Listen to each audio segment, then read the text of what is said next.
नमस्कार दोस्तों, दी KST show में एक बार फिर आपका स्वागत है। आज हम बात करने वाले हैं शेयर मार्केट और म्यूचुअल फंड की।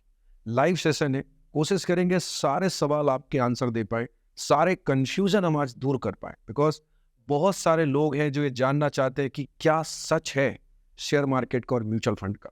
तो आइए शुरू करते हैं आज का बहुत ही इंपॉर्टेंट लाइव सेशन।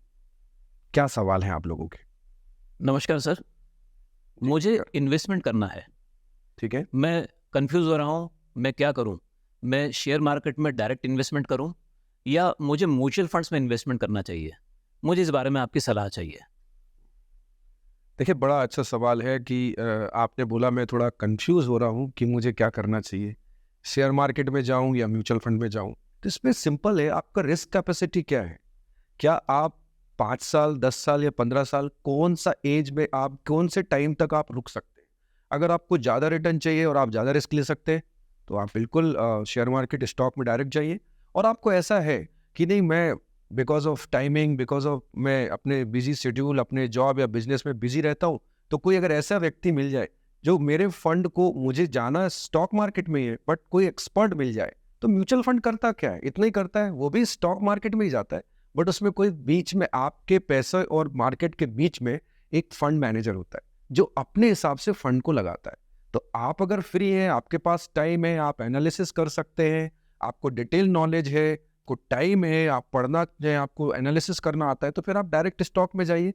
लेकिन अगर आपको ऐसा लगता है कि नहीं, मुझे ऐसा कोई एक्सपर्ट मिल जाए जो मेरे बेहाफ में इन्वेस्ट करे, जिसको नॉलेज भी हो और जो सारी चीज़ों का एनालिसिस करता हो, तो फिर आप म्यूचुअल फंड में जाइए।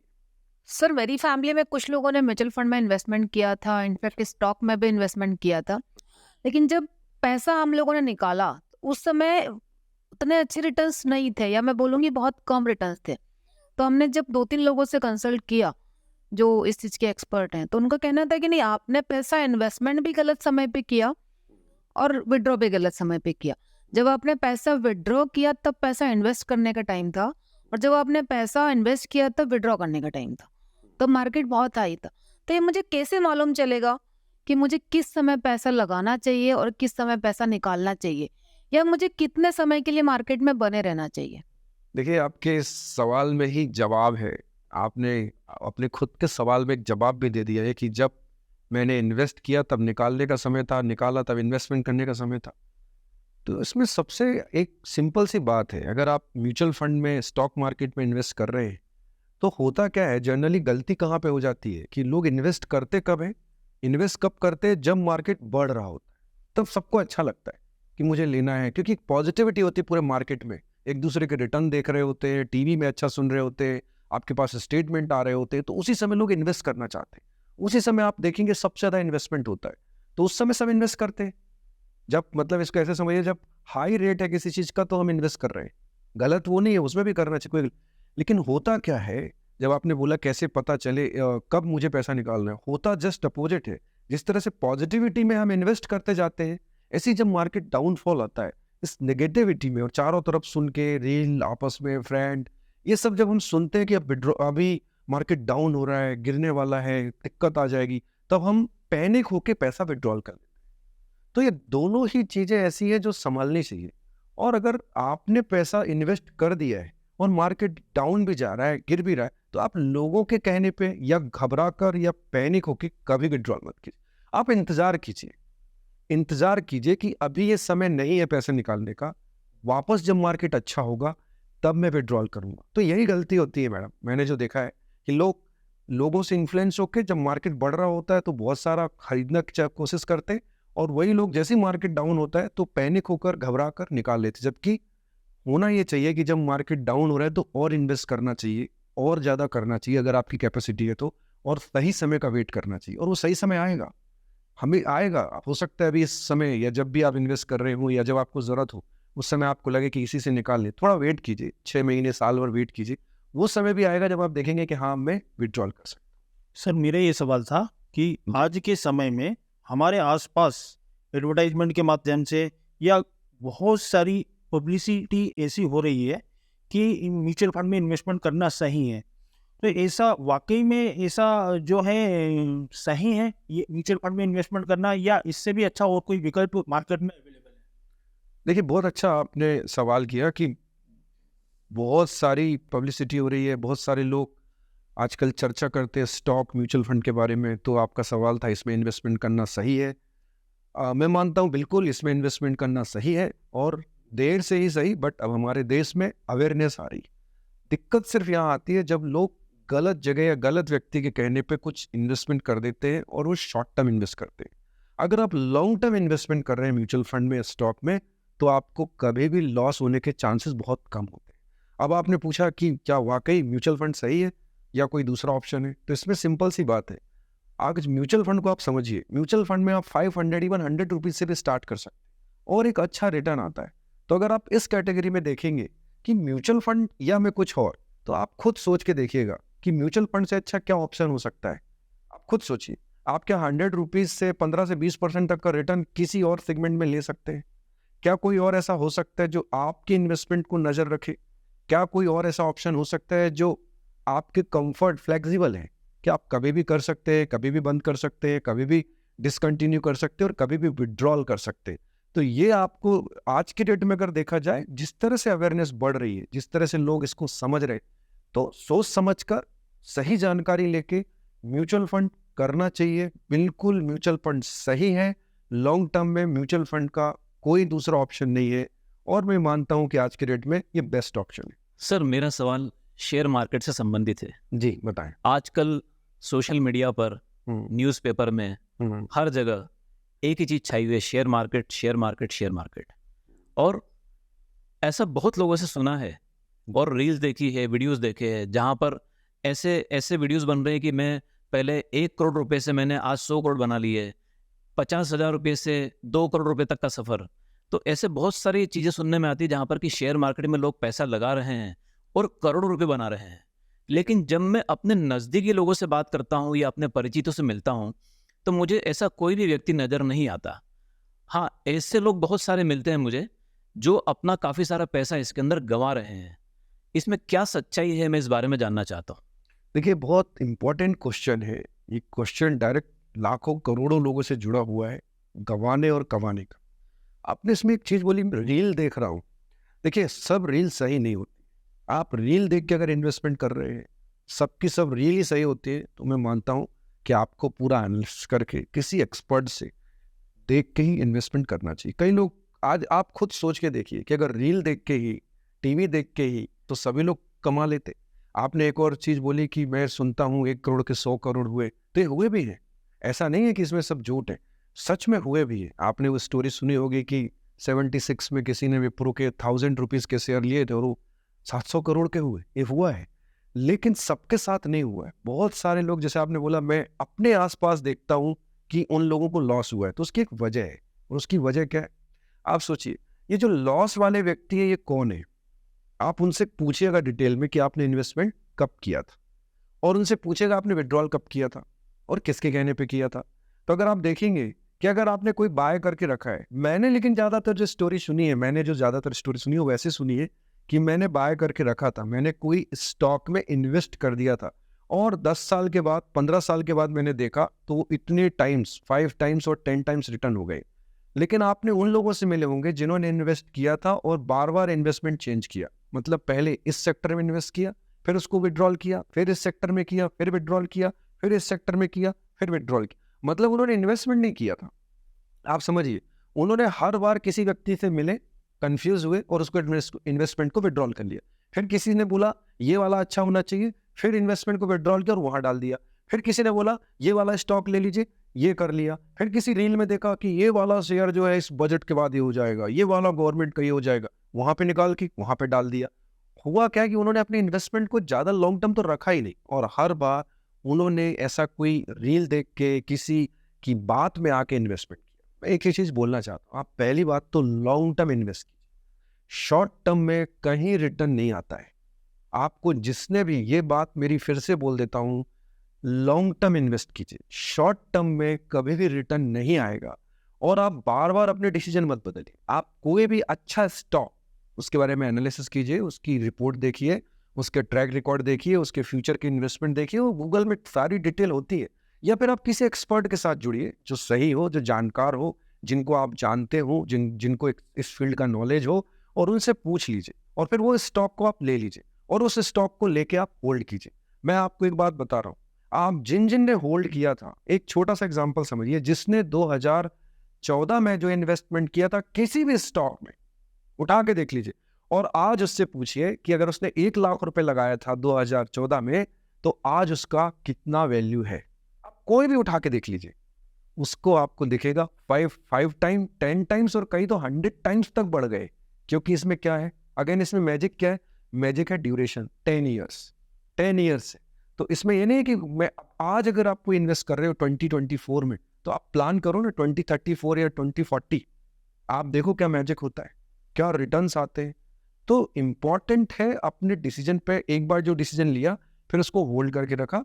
मार्केट डाउन जा रहा है, लोग क्या बोल रहे हैं, अगर आपने उसको एक बार अच्छे से सोच समझ कर या एक्सपर्ट से पूछ कर वो ले लिया है, तो फिर आप डगमगाइए मत, उस पर स्टिक रहिए कि नहीं मैं इसको 10 साल बाद ही देखूंगा, और वही अमाउंट इन्वेस्ट कीजिए जो 10 साल तक आपको जरूरत ना पड़े, तो फिर आप कभी पैनिक नहीं हो। हेलो सर, मैंने अभी जॉब शुरू किया है, और चूंकि मेरी फैमिली में कोई भी म्यूचुअल फंड्स या स्टॉक इस तरफ इन्वेस्टमेंट नहीं करता है। सब लोग हमारे यहाँ एफडी करते हैं या प्रॉपर्टी में करते हैं। बट मैंने मेरे फ्रेंड से सुना है कि नहीं, म्यूचुअल फंड अच्छा होता है, अपने को इन्वेस्ट करना चाहिए, बहुत ज़्यादा रिटर्न मिलता है एफडीज और इन सब से। लेकिन चूंकि मुझे इसका कोई एक्सपीरियंस नहीं है, मैं काफ़ी सारी रील्स भी देखी मैंने अभी कुछ दिनों में, तो सब में एक चीज़ बताई गई कि नहीं, हमको जब म्यूचुअल फंड इन्वेस्टमेंट करना चाहिए वो डायरेक्ट करना चाहिए, किसी के थ्रू नहीं करना चाहिए, क्योंकि डायरेक्ट में जो हम इन्वेस्टमेंट करते हैं उसके रिटर्न्स ज़्यादा होते हैं, किसी के थ्रू करते हैं उसके रिटर्न्स कम होते हैं। तो आपके हिसाब से मुझे क्या करना चाहिए, मुझे डायरेक्ट इन्वेस्टमेंट करना चाहिए या मुझे किसी के थ्रू करना चाहिए? सबसे पहली बात तो है कि आपको इन्वेस्टमेंट करना चाहिए। जैसे आपने बोला आपने अभी जॉब शुरू किया है, तो सबसे अच्छा तो है कि आपको सेव करके इन्वेस्ट करना चाहिए, सबसे ज़्यादा ज़रूरी चीज़ ये। क्योंकि जो जॉब शुरू करते हैं वो 40-45 की एज में इन्वेस्टमेंट करना चालू करते हैं या सेव करना चालू करते हैं, और वही हमारी सबसे बड़ी गलती होती है। तो जितने भी यूथ हैं जिनकी अभी भी जॉब लगी है, मैं तो कह रहा हूँ जिनकी जॉब नहीं भी लगी, अगर वो भी कहीं से बचा के इन्वेस्ट कर सकते हैं, कहीं भी करें, वो उनकी चॉइस है, तो उनको सबसे पहले तो इन्वेस्ट करना चाहिए। देखिए, आप जितनी कम एज में इन्वेस्टमेंट करना चालू करेंगे, बाद में आपको उतना ज़्यादा फायदा होगा। आप ये बात बिल्कुल ध्यान से सुनिएगा, जितनी भी कम एज में। मैं एक छोटा सा एग्जांपल देता हूँ। एक व्यक्ति है जिन्होंने 23 साल की उम्र में, सिर्फ 23 साल की उम्र में एक SIP करा लिया था, 12,500, 12,500 रुपए का। आप समझिए बात को, उन्होंने 23 साल की उम्र में करा लिया, और 28 ईयर्स उस 12,500 को, SIP को, सिस्टमेटिक इन्वेस्टमेंट प्लान को कंटिन्यू रखा।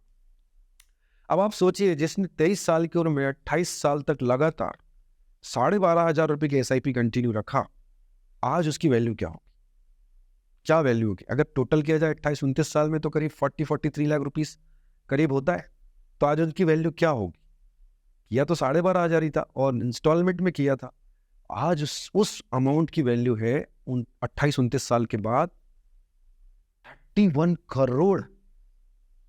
आप सोच सकते हैं इसको कभी?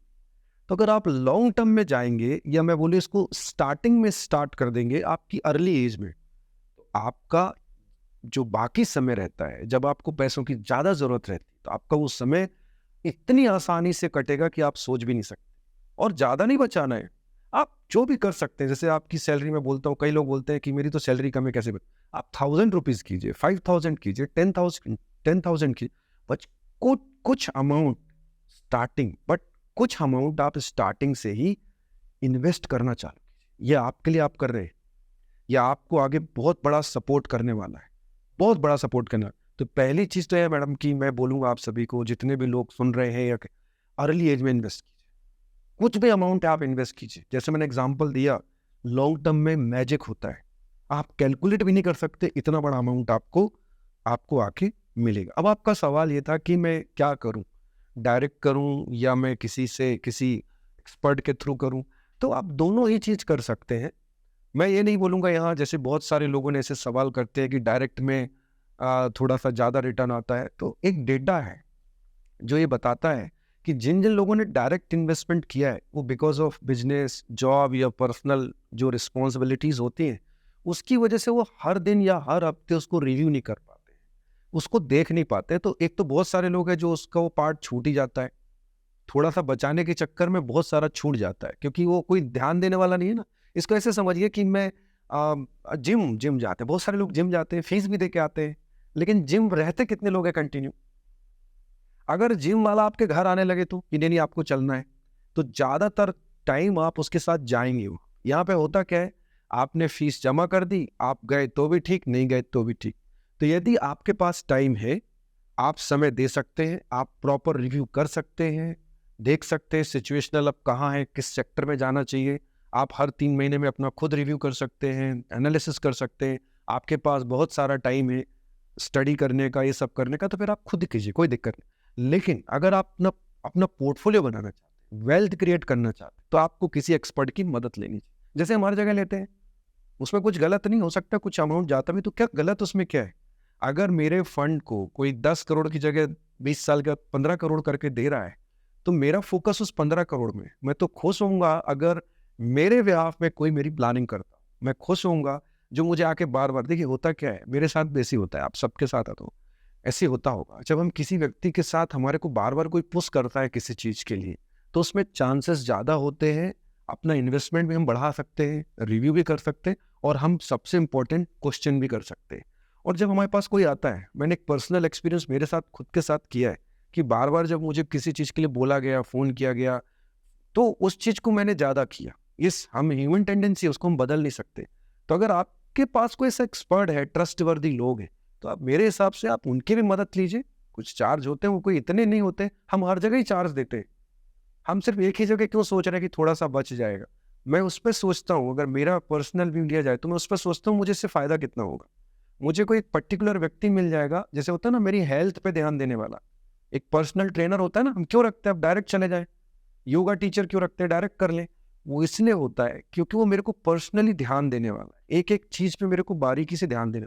तो अगर ऐसा कोई एक्सपर्ट है, ऐसा कोई आपकी पहचान में, तो आप उनकी भी मदद लीजिए। और आप जैसा मैंने बोला डायरेक्ट भी कर सकते हैं, बट डायरेक्ट करिए, एक्सपर्ट्स के व्यू से करिए, पोर्टफोलियो बनवाइए, लेकिन एक चीज़ ज़रूर कीजिए, मैंने अभी जैसे बोला, अर्ली एज में स्टार्ट कीजिए। और अगर अभी तक नहीं भी किया है तो जिस भी एज में आप इन्वेस्ट कीजिए, सेव कीजिए। हेलो सर, मेरा ये सवाल है जी। कि कई सारे हमारे मिलने जुलने वाले लोग, कई सारे हमारे दोस्त, इवन कई सारे फैमिली मेम्बर्स हमेशा ये सलाह देते रहते हैं कि मैंने इस फंड में इन्वेस्टमेंट किया तो मुझे इतना फ़ायदा हो गया, मैंने इस फंड में इन्वेस्टमेंट किया तो मुझे इतना फ़ायदा हो गया। तो आपसे मेरा यह सवाल है कि हमें किस समय और किस फंड में इन्वेस्टमेंट करना चाहिए, और कौन सा फंड वास्तव में ऐसा है जहाँ पर इन्वेस्टमेंट करने से एक ज़्यादा बेनिफिट हमें मिल सकता है? देखिए बहुत अच्छा सवाल है, ये बहुत सारे कन्फ्यूजन है लोगों को। तो मैंने एक ही चीज़ आज की लाइव सेशन में जो मैं बार बार बोल रहा हूँ, पहली इंपॉर्टेंट चीज़ याद रखनी है, सेव और इन्वेस्ट। अब आते हैं अगले स्टेप पे जो आपने सवाल किया, कौन सा फंड चूज करूँ, कहाँ पे इन्वेस्ट करूँ। तो देखिए ये हर एक इंडिविजुअल की अपनी प्लानिंग होती है कि मुझे कहाँ इन्वेस्ट करना है, कितने समय के लिए करना है। जब आप इस तरह से डिटेल में आएंगे तो उसके डिटेल आंसर हो सकते हैं, बट एक मोटा मोटा यदि मैं बताऊँ कि 2-3-4 तरह का, अगर मैं एक फंड के आपको एग्जांपल दूं, कि आपका बहुत कम लोग एडवाइस करते हैं कि आप स्मॉल कैप पे इन्वेस्ट कीजिए क्योंकि उसमें रिस्क ज़्यादा होता है। फिर आता है मिड कैप, उसमें थोड़ा कम रिस्क होता है। फिर आता है अपना लार्ज कैप, उसमें और कम रिस्क होता है। ये तीन तरह के अगर मैं फंड के एग्जाम्पल दूँ, और भी है, बट 3 तरह की अगर बात करूँ तो आप मोटा मोटा ऐसा समझिए कि आपके पास कितना टाइम है। अगर आपके पास सपोज मैं बोलूँ 10 से 15 साल का समय है, तो आप बिल्कुल स्मॉल और मिड कैप में आइए, कोई दिक्कत नहीं है। कुछ पार्ट उसमें रखिए, कुछ स्मॉल में रखिए, कुछ मिड में रखिए, कुछ लार्ज कैप में रखिए। तो डिपेंड करता है आपको समय कितना है। अगर आपके पास कम समय है कि नहीं मुझे तो बस 5 साल के लिए करना है, शॉर्ट टर्म में करना है, फिर आप लार्ज कैप में जाइए। तो ये सवाल जो है ये तब डिपेंड करता है कि आप क्या चाहते हैं, आपका ड्यूरेशन क्या है। लोगों ने क्या बोला से मतलब नहीं है, हर एक इंडिविजुअल का अपना अपना होता है। अगर किसी एक व्यक्ति ने बोला कि मैं अपने बच्चे के नाम पे एक म्यूचुअल फंड या इन्वेस्टमेंट स्टार्ट करना चाहता हूँ, स्टॉक करना, और उसके बाद 20 साल का समय है, तो क्या उसको कहाँ इन्वेस्ट करना चाहिए? कई बार लोग वहां भी गलती कर देते हैं, उसमें भी पूरा का पूरा लार्ज कैप में डाल देते हैं। अगर 20 साल का समय है तो उसको फिर में बाइफरकेट करना चाहिए कि 30% इसमें, 30% इसमें, 40% इसमें, तो आपको एक बेहतर रिटर्न आएगा। थोड़ा तो रिस्क लेनी भी पड़ेगी, और 20 साल का टेन्योर ऐसा है कि अभी 40-45 साल का अगर आप ट्रैक रिकॉर्ड देखें तो एक अच्छा रिटर्न आ जाता है। तो अगर आपका ड्यूरेशन लंबा है तो फिर आप उसको बाइफरकेट कीजिए, और अगर आपका ड्यूरेशन छोटा है। देखिए मार्केट के बारे में क्या बोला जाता है कि इसकी टाइमिंग क्या होती है। कई बार लोग ये भी सवाल कर लेते हैं कि सर मार्केट में एंटर कब करें और बाहर कब निकलें, कौन सा सही समय एंटर होने का। तो एक सच क्या है, सच ये है कि मार्केट में कोई सही समय नहीं होता है।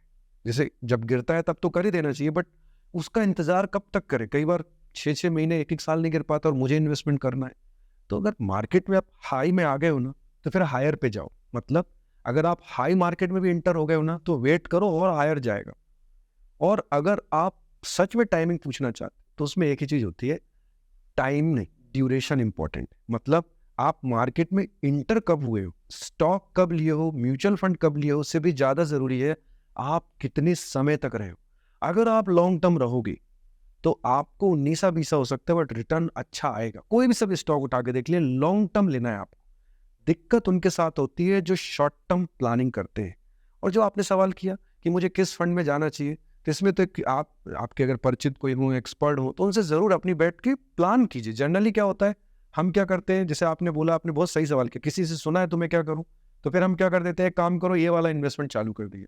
हमने ये जाना ही नहीं कि हमारी प्लानिंग क्या है, मुझे कितने साल के लिए करना है, इस वाले फंड में कितना रिस्क है, ये मैं 5 साल बाद मुझे इतना चाहिए, 10 साल बाद इतना चाहिए, या 15 साल के बाद इतना चाहिए। तो हम क्या करते हैं, बस कर दिया। कई बार हम ऐसे लोगों से मिलते हैं, आप भी मिलते होंगे, मैं भी मिलता हूँ, कई बार हम ऐसे लोगों से मिलते हैं जिन्होंने SIP की थी 15 साल 20 साल पहले, उन्होंने कभी चेक ही नहीं किया। अच्छी बात है, लॉन्ग टर्म करना है, लेकिन अपना जो पोर्टफोलियो है, आपका जो इन्वेस्टमेंट है, वो आपको 6 महीने, 1 साल, 2 साल में, 1 साल में, 6 महीने में ज़रूर देखना चाहिए। और आप फंड पूरी प्लानिंग के साथ कीजिए, मुझे कौन सा अमाउंट कब चाहिए। अगर मुझे लंबा समय है तो आप स्मॉल कैप और मिड कैप में ज़रूर जाएं, मैं आपको सलाह दूंगा, ज़रूर जाएं। आप रिस्क लें, रिस्क है। आप देखिए म्यूचुअल फंड में और स्टॉक मार्केट में रिस्क है, और आप वही इन्वेस्टमेंट कीजिए उस जिस अमाउंट पे आप रिस्क ले सकते हैं। तो रिस्क लेके रिटर्न लेना ठीक है, क्या दिक्कत है उसमें। तो आप अपना ड्यूरेशन तय कीजिए कि मुझे इतने साल के बाद चाहिए, फिर उनको हम उस हिसाब से फंड डिवाइड कर लेंगे कि इतने साल के लिए ये फंड लेना चाहिए। फिर उसके ऊपर आता है उनमें सबसे अच्छा रिटर्न कौन सा मिलता है। तो ये भी एक प्लानिंग है कि यहाँ पे उस कैटेगरी में सबसे अच्छा फंड कौन सा है, कितना रिटर्न दिया है, फ्यूचर में किस तरह से है, कौन कौन सा उनके पोर्टफोलियो में कंपनीज है। तो बहुत सारी डिटेल देखने की जरूरत होती है। सर हाल ही में बजट में टैक्सेशन को लेकर के कुछ बड़े बदलाव किए गए, म्यूचुअल फंड को लेकर स्पेशली। तो मैं आपसे ये जानना चाहता हूँ कि जो मैंने अभी इन्वेस्टमेंट किए हुए हैं उनको कंटिन्यू करूँ, क्या मुझे और इन्वेस्ट करना चाहिए, क्या मुझे म्यूचुअल फंड में बने रहना चाहिए? देखिए बड़ा अच्छा सवाल है टैक्स को लेके, बिकॉज इस बजट में बदलाव किए गए हैं, लॉन्ग टर्म और शॉर्ट टर्म में बदलाव किए गए हैं। इसमें 12.5% कर दिया गया और उसमें 20% कर दिया गया है। और आपका सवाल यह है कि इसमें मुझे बने रहना चाहिए आगे करने, तो इसमें सबसे इंपॉर्टेंट चीज़ है, पहले तो बोलूँगा यस, इसमें बने रहना चाहिए और इसमें इन्वेस्टमेंट भी कंटिन्यू करना चाहिए।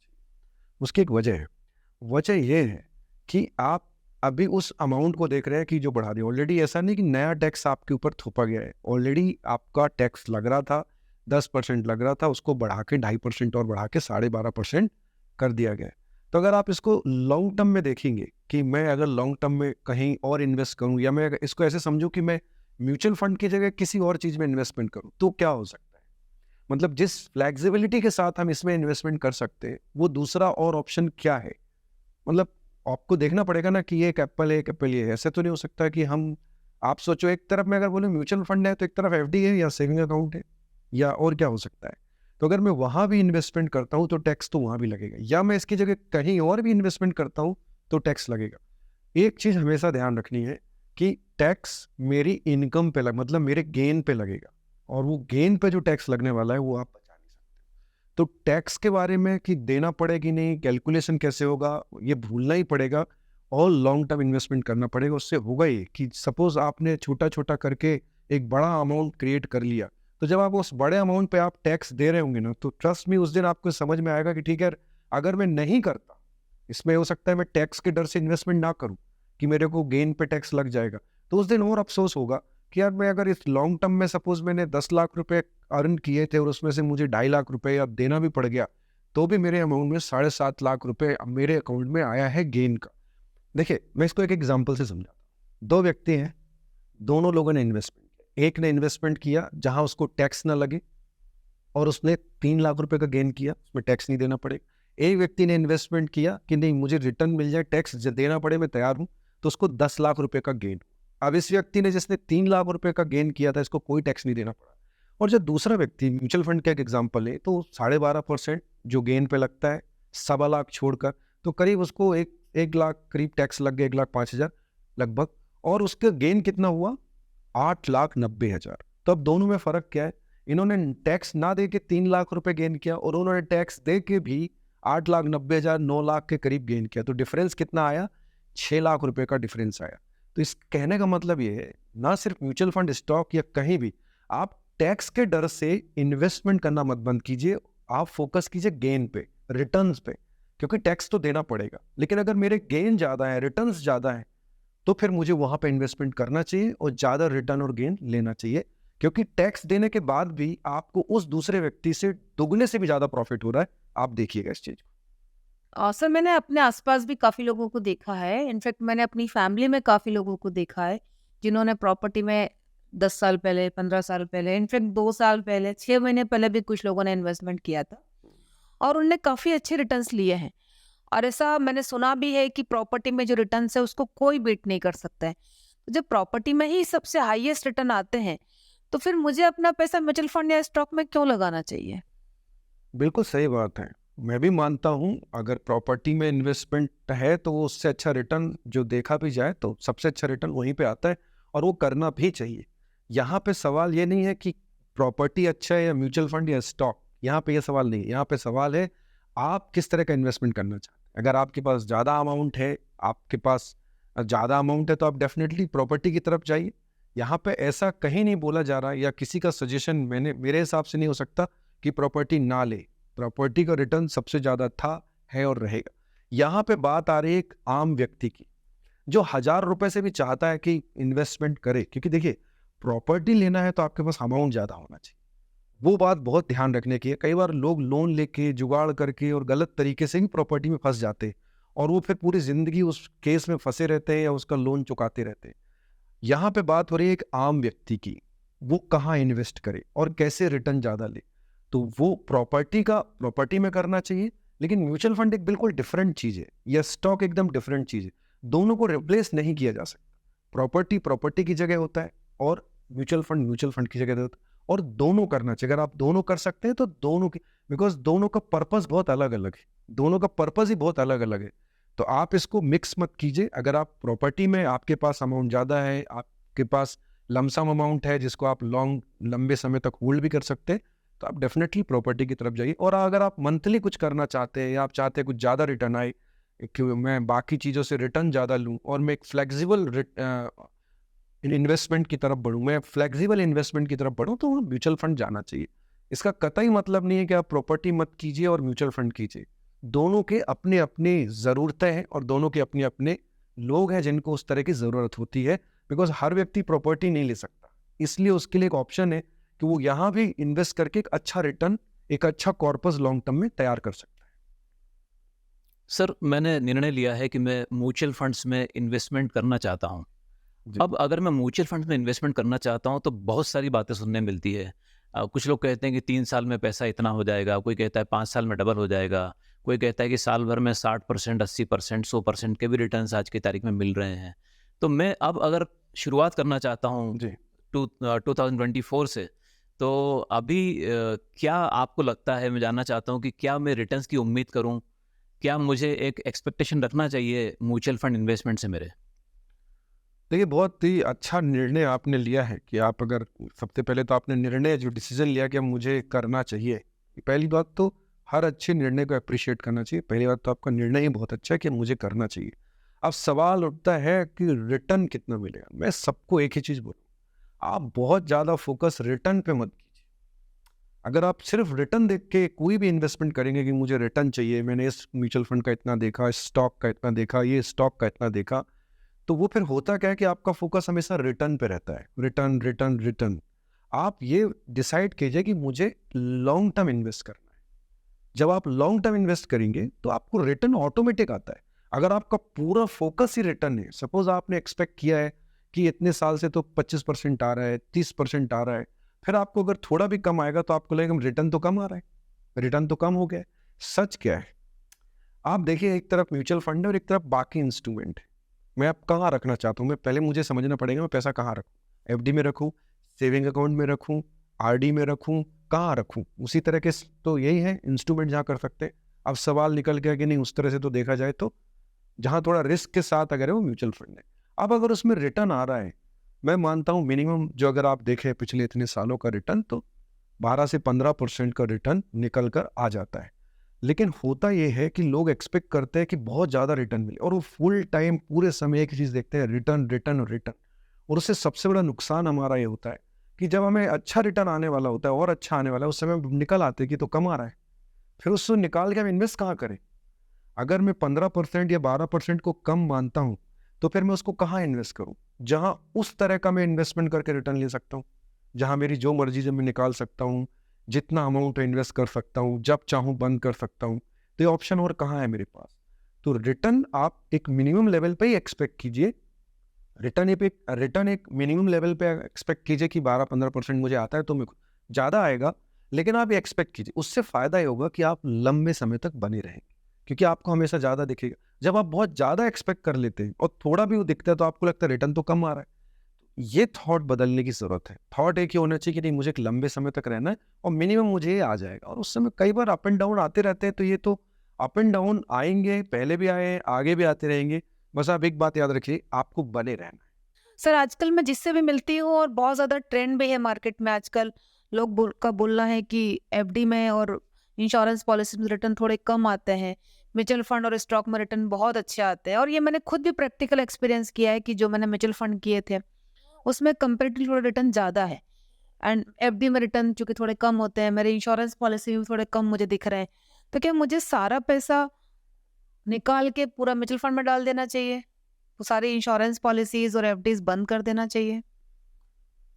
देखिए, सबसे पहली बात तो ये है कि हर एक चीज़ की अपनी इम्पोर्टेंस होती है। जैसे आपने बोला, मैंने सुना है कि इसमें ज़्यादा रिटर्न आता है, ये हर एक चीज़ की इम्पोर्टेंस होती है। जैसे एक होता है, इसको ऐसे एक इस एग्जाम्पल से समझिए कि जैसे होता है ना, पनीर में प्रोटीन होता है। तो खाने की अगर मैं एक थाली की बात करूं, तो क्या मैं पूरा पनीर खा सकता हूं क्योंकि इसमें प्रोटीन होता है? नहीं। अगर मैं एक थाली को लूं तो उसमें मुझे दाल भी चाहिए, राइस भी चाहिए, रोटी भी चाहिए, सलाद भी चाहिए। अलग अलग चीज़ों का इम्पोर्टेंस है हमारी बॉडी के लिए। तो ऐसी अलग अलग इन्वेस्टमेंट का अपना अपना इम्पोर्टेंस है। मैं बिल्कुल ये नहीं कहूँगा कि सारा पैसा निकाल के स्टॉक या म्यूचुअल फंड में डालना चाहिए। हर एक चीज़ का अपना एक इम्पोर्टेंस। एफडी भी ज़रूरी है, इंश्योरेंस भी ज़रूरी है। इंश्योरेंस की जगह कोई नहीं रह सकता, उसकी अपनी बहुत सारी इंपॉर्टेंस है, वो भी बहुत ज़रूरी है। एफडी भी ज़रूरी है। और भी जो इन्वेस्टमेंट के जो सही तरीके हैं गवर्नमेंट के द्वारा बताए गए, तो वो सारे तरीके सही है। अपने को बाइफरकेट करना होगा, मुझे कब कहाँ कितना इन्वेस्टमेंट करना है, कौन सा अमाउंट मुझे करना चाहिए, कौन सा अमाउंट मुझे एफडी में रखना है, कौन सा अमाउंट मुझे प्रॉपर्टी में लगाना है, कौन सा अमाउंट मुझे म्यूचुअल फंड में लगाना है, कौन सा अमाउंट मुझे स्टॉक में। एक प्लानिंग के साथ होता है और इसकी अपनी ज़रूरत होती है, और ये हर एक इंडिविजुअल का अपना अलग अलग होता है। तो ऐसा बिल्कुल नहीं करना चाहिए कि सारा पैसा निकाल के यहाँ लगा दे। आप प्लानिंग कीजिए कब कौन सा पैसा आपको कहाँ पे ज़रूरत है, और उस हिसाब से आप उस अमाउंट को बाइफरकेट कीजिए। सर मेरा सवाल शेयर मार्केट संबंधित है। जी। मैंने बहुत लोगों से सुना और कई लोग ये सलाह देते हैं कि आप अच्छी कंपनीज के शेयर्स परचेस कर लीजिए और भूल जाइए, उनकी तरफ पलट के मत देखिए, वो आपको माला माल बना देंगी। और ऐसे कुछ उदाहरण भी सुनने में आते हैं। लेकिन वहीं पर ऐसी कई कंपनीज के नाम मैं जानता हूं जिन्होंने बहुत बड़ा उनका नाम हुआ करता था एक ज़माने में, उनके शेयर प्राइस 500 रुपये 700 रुपये हुआ करते थे, और आज वो चाहे टेलीकॉम सेक्टर में रहे हो चाहे बैंकिंग सेक्टर में रहे हो, उस समय की टॉप कंपनीज, आज उनके शेयर का प्राइस है 2 रुपये या 5 रुपये। तो ऐसे में क्या किया जाए, किसकी सलाह मानी जाए? क्या भूल जाया जाए, क्या पीछे पलट के नहीं देखा जाए, या बार बार देखा जाए? देखिए, ये तो बहुत सारे लोगों की प्रॉब्लम है। पहले बहुत सारे लोगों ने ये गलती भी की है, जहाँ पे बोला गया लगाए और भूल जाए। भूलना नहीं है। जैसे मैंने अभी इस पूरे अपने लाइव सेशन में बार बार कुछ चीज़ें बोली, लॉन्ग टर्म रहना है लेकिन भूलना नहीं है। मतलब दो अलग अलग चीज़ें होती है। एक होता है मैं लॉन्ग टर्म रहूँगा और उसको दोबारा देखूंगा नहीं। मैंने आज 2024 में इन्वेस्टमेंट कर दिया, मैं 2040 में उठा के देखूंगा दुनिया कहाँ है। ऐसा पॉसिबल है क्या? आज से 10 साल बाद, 15 साल के बाद तो दुनिया बदल चुकी होगी। मुझे बने रहना है लेकिन देखते भी रहना है। बहुत सारी, आपने बिल्कुल सही बोला, बहुत सारी ऐसी कंपनियां हैं जिन्होंने जो आज से 20 साल 25 साल में इतना रिटर्न दे दिया है कि कोई काउंट ही नहीं कर सकता है। लेकिन ऐसी भी कंपनियां हैं जिन्होंने उस समय बहुत अच्छे थे, बहुत सारे ऐसे बैंक भी हैं जो अच्छे थे और आज उनका वजूद बहुत मुश्किल पे आ चुका है। तो इसका एक सबसे अच्छी चीज़ है कि आप लॉन्ग टर्म कीजिए बट आप भूलिए मत। ऐसा कैसे हो सकता है? हो सकता है आपने उसमें इन्वेस्ट कर दिया और आप 10 साल उस चीज़ को देख ही नहीं रहे। 10 साल में तो पूरा सेक्टर ही चेंज हो गया। 10 साल में वो कंपनी की भी अपनी एक ग्रोथ स्टोरी होती है। कंपनी कहाँ इन्वेस्ट कर रही है, कंपनी में अभी क्या चल रहा है, ये सारी चीज़ें आती हैं न्यूज़ में। अगर आप यदि आप छोटी छोटी चीज़ों पे भी ध्यान देंगे तो आपको दिखेगा कि हाँ, मैंने जहाँ इन्वेस्ट किया है वो कौन सी कंपनी। उसमें मैं एक और चीज़ ऐड करना चाहूँ, जब आप शुरुआत करते हैं तो कंपनी सही चूज कीजिए। सही, जैसे होता है ना निफ्टी 50 है, अगर आपने एग्जांपल दिया कि कोई बड़ी कंपनी, तो जो बड़ी कंपनी अगर आपने चूज की तो उसको थोड़ा सोच समझ कर इन्वेस्ट कीजिए। कंपनी आज अच्छा रिटर्न दे रही है, या वो ऐसा तो नहीं सिर्फ आज दे रही है और मैं आज का रिटर्न देख के ही सिर्फ इन्वेस्ट कर रहा हूँ। ये भी गलती हो जाती है कई बार। ऐसे बहुत सारे एग्जाम्पल आए कि कोई स्टॉक ऐसा था कि उसने जब अपना सबसे ज्यादा रिटर्न दे चुका था उसके बाद उसको लोगों ने लिया। तो जो अपना पीक टाइम कर चुका है उसको आप क्यों ले रहे हैं? आप कोशिश कीजिए उन जगह पे भी लगाइए जिनका रिटर्न आने वाला है। दूसरा, आप भूलिए मत, आप देखिए उल्टा है। वो जमाना नहीं है कि मैंने इन्वेस्ट किया और 20 साल बाद देखूंगा। 20 साल में तो बहुत कुछ बदल जाता है। तो आपने अगर इन्वेस्ट किया है तो आप बने रहिए, बट भूलिए मत, उसको देखते रहिए। चाहे कोई भी इन्वेस्टमेंट हो उस पर आप नजर बनाए रखिए। अगर ऐसी कोई न्यूज आती है, ऐसा कुछ सुनने को आता है, मैं र्यूमर्स की बात नहीं कर रहा हूँ, ऐसी कोई रिपोर्ट आती है आपके पास कि नहीं ऐसा है, तो उसको वहां से निकल जाना ही बेहतर होगा। उसके लिए जरूरी क्या है? अवेयर रहना, मार्केट से अवेयर रहना, चीजों से अवेयर रहना। और अगर कोई एक्सपर्ट है तो उससे जरूर सलाह लीजिए। हेलो सर, मेरे फादर अभी अभी जस्ट रिटायर हुए हैं और उनके पास में रिटायरमेंट के कुछ फंड्स अवेलेबल हैं, लगभग 50 लाख रुपए। और कई सारे लोगों से हमने जब चर्चा करी, क्योंकि रिटायरमेंट के बाद में मिलने जुलने वाले आते रहते हैं, तो सभी का एक ही कहना है कि आप एफडीआर्स कर दो और उसमें से कुछ अमाउंट विड्रॉल करते रहें आप मंथली बेसिस पे। तो क्या आज की डेट में मार्केट में इससे भी कुछ अच्छे विकल्प उपलब्ध हैं? मुझे क्या करना चाहिए? बिल्कुल सही, बहुत सारे विकल्प हैं। जमाना बहुत बदल चुका है, बहुत सारे ऑप्शन है। बट फिर से एक बात यहाँ आती है कि आप क्या चाहते हैं। विकल्प तो बहुत होते हैं, बट आपकी चाहत क्या है, आपकी सोच क्या है, आप किस तरह की सोच रखते हैं। देखिए, पहले ऑप्शन नहीं थे बट अब है, बट कई बार लोगों को पता भी नहीं। अब जैसे आपने बोला कि 50 लाख रुपए एफडी करना है, मतलब एक चीज़ तो हो गई कि आप लॉन्ग टर्म रहना चाहते हैं, तभी आप एफडी के लिए कर रहे हैं। तो एक छोटा सा एक एग्जांपल है, म्यूचुअल फंड में एक ऑप्शन आया है सिस्टमेटिक विड्रॉल प्लान, SWP। वो क्या होता है? पिछले 10 साल का अगर आप देखें, पिछले 10 साल जो निकले उनमें अगर एक व्यक्ति ने 50 लाख रुपए का SWP किया हुआ था तो उसको लगभग 35,000 रुपये महीने का भी आया। और आप सोचिए, जो कैपिटल है, जो 50 लाख था उसमें उसको 35,000 तो आया, वो कैपिटल बढ़ के आज 10 साल के बाद हो गया है लगभग 1.5 करोड़। ये ऑप्शन पहले नहीं, मतलब अगर मैं एफडी करता तो मैं उससे इंटरेस्ट लेता रहता, बट मेरा कैपिटल नहीं बढ़ता। ये जो ऑप्शन है SWP वाला, इसमें दोनों चीजें होती। पहला कि आप मंथली आप सिस्टमेटिक विड्रॉल भी करते रहते हैं और आपका कैपिटल बढ़ता भी जाता है, जैसा मैंने अभी एग्जांपल दिया, पिछले 10 साल का दिया, बट इसमें रिस्क भी इन्वॉल्व है। तो यही मैं बोल रहा हूँ, इसमें देखना पड़ेगा कि मैं किस तरह का रिस्क ले सकता हूँ और मुझे किस तरह के रिटर्न चाहिए। ये जरूर एक ऑप्शन है और लोगों को अडॉप्ट भी करना चाहिए इस ऑप्शन को। ऐसा भी हो सकता है कि अगर मेरे पास 50 लाख है या 1 करोड़ है तो मैं यहाँ 50% या 25 लाख रुपए का SWP कर दूं, या मेरे पास 1 करोड़ है तो 50 लाख का SWP कर दूं और उसको मैं एक पेंशन के रूप में लेता रहूं और मेरा कैपिटल भी बढ़ता रहे। ये भी कर सकते हैं। और 25 लाख का फिक्स डिपॉजिट कर दूं। तो दोनों ही ऑप्शन है। लेकिन SWP आज के समय में जो पिछले 10-15 साल में जो उन्होंने रिटर्न दिया है, वो वाकई में बहुत ही अच्छा एक ऑप्शन हो सकता है। ये अगेन डिपेंड करता है हर एक इंडिविजुअल पे।